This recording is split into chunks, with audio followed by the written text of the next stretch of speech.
আমাৰ ঘৰত যায় থিয়েটাৰ কৰি থাকোঁতে তাৰপিছত মোৰ একেলগে এক্টিং কৰাৰ সৌভাগ্য হ'ল 3খন চিনেমাত কৰিলোঁ এতিয়া লাষ্ট ডক্টৰ বেজবৰুৱাতো মই কৰিছোঁ একেলগে ত' এনেকুৱা কিবা এটা হ'ব বুলি ভবা নাছিলোঁ আচলতে মই খবৰ লৈ আছোঁ কিন্তু মই নাছিলোঁ মই লখিমপুৰ ডিব্ৰুগড় যোৰহাট ঘূৰি ফুৰিছোঁ ৰাতিপুৱাহে মই নিউজত গম পালোঁ কথাটো আৰু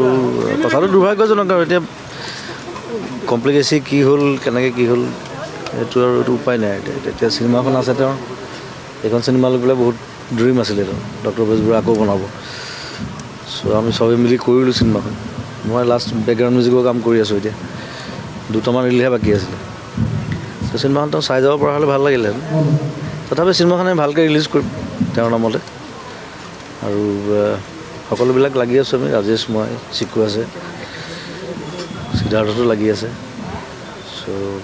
তেওঁৰ মেমৰিজবিলাক থাকি যাব আৰু ইমান ভাল ভাল কাম কৰিলে চিনেমা কৰিলে সেইবিলাক থাকি যাব আমাৰ মাজত অনুপ্ৰেৰণা হিচাপে চ' মই মোৰ ফালৰ পৰা শ্ৰদ্ধাঞ্জলি জনাইছোঁ মামাক সাংস্কৃতিক জগতখনত যথেষ্ট তেওঁৰ অৱদান আছে তেওঁৰ এই অৱদানটো আছে ইমান বছৰ তেওঁ কৰিছে গোটেই আমাৰতো ডাঙৰ ষ্টাৰ বুলিবলৈ বিজু দা আৰু নিপুণ দাই আছিলে মানে প্ৰপাৰ ছুপাৰষ্টাৰ টাইপ তাৰপিছত এতিয়া নতুনবিলাক ওলাই আহিছে চ' বিজু দাও গ'ল নিপুণাও গ'ল চ' স্মৃতিবিলাক থাকি যাব আৰু সেইটোৱে কথা মামা ৱাজ ভেৰি চিম্পল একদম চিম্পল মানুহ আৰু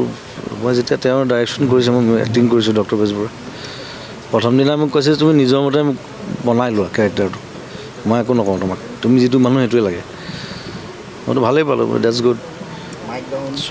মই বৰ ইণ্টাৰেষ্টিং কেৰেক্টাৰ এটা কৰিছোঁ ডক্টৰ বেজবৰুৱাত চিনেমাখন যেতিয়া ৰিলিজ হ'ব চালে গম পাব চবে আৰু কামো ভাল হৈছে ধুনীয়া কাম হৈছে কেমেৰা চেমেৰা বৰ ধুনীয়া হৈছে কাম সিদ্ধাৰ্থও ভাল এক্টিং কৰিছে আদিল আছে চ' এখন ভাল চিনেমা মানুহে উপহাৰ পাব